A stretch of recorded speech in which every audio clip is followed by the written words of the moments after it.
Hi friends, June 8వ తేదీన ప్రతి సంవత్సరం వరల్డ్ బ్రెయిన్ ట్యూమర్స్ డేని జరుపుకుంటారు.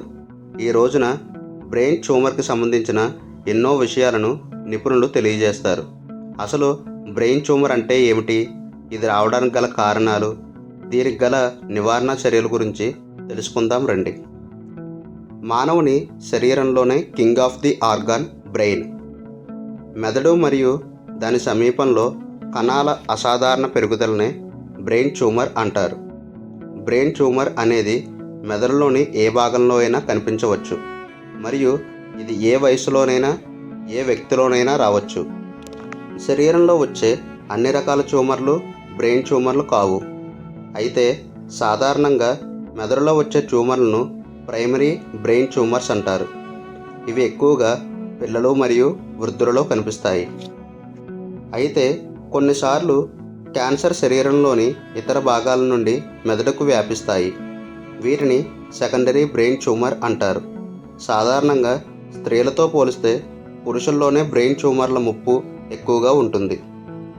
బ్రెయిన్ ట్యూమర్ రావడానికి గల కారణాలు రేడియేషన్కు గురి కావడం, అధిక బరువు లేదా ఊబకాయం, వంశపారంపర్యంగా కానీ, బలహీనమైన రోగనిరోధశక్తి ఉండడం వలన కానీ, రోడ్డు ప్రమాదాల్లో, పర్వతారోహణలో అదుతప్పి పడిపోవడం వలన కానీ బ్రెయిన్ ట్యూమర్ కలగవచ్చు.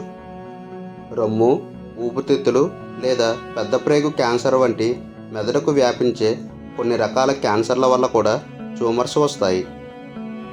బ్రెయిన్ ట్యూమర్ కలిగినప్పుడు ఉండే లక్షణాలు ఉదయాన్నే తరచుగా తలనొప్పి తీవ్రంగా ఉండడం, వికారం మరియు వాంతులు కలగడం, విపరీతమైన ఆకలి మరియు బరువు పెరుగుతున్నట్టు అనిపించడం, మతిమరుపు, ఒక చేయి లేదా కాలిలో కదలికలను కోల్పోవడం, కంటి చూపు మందగించడం, శరీర పనితీరుపై నియంత్రణ కోల్పోవడం వంటివి బ్రెయిన్ ట్యూమర్ లక్షణాలు.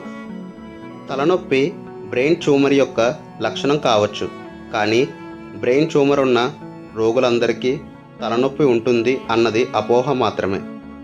క్రమం తప్పకుండా వ్యాయామం చేయడం, ఫైబర్ అధికంగా ఉండే ఆరోగ్యకరమైన ఆకుపచ్చ కూరగాయలను ఎక్కువగా తీసుకోవడం, ఒత్తిడిని అదుపులో ఉంచుకొని మానసికంగా చురుకుగా ఉండడం, శరీరాన్ని రేడియేషన్కు గురికాకుండా చూసుకోవడం వంటివి నివారణ చర్యలు. ముఖ్యంగా ధూమపానం, మద్యపానంను పూర్తిగా మానుకోవాలి.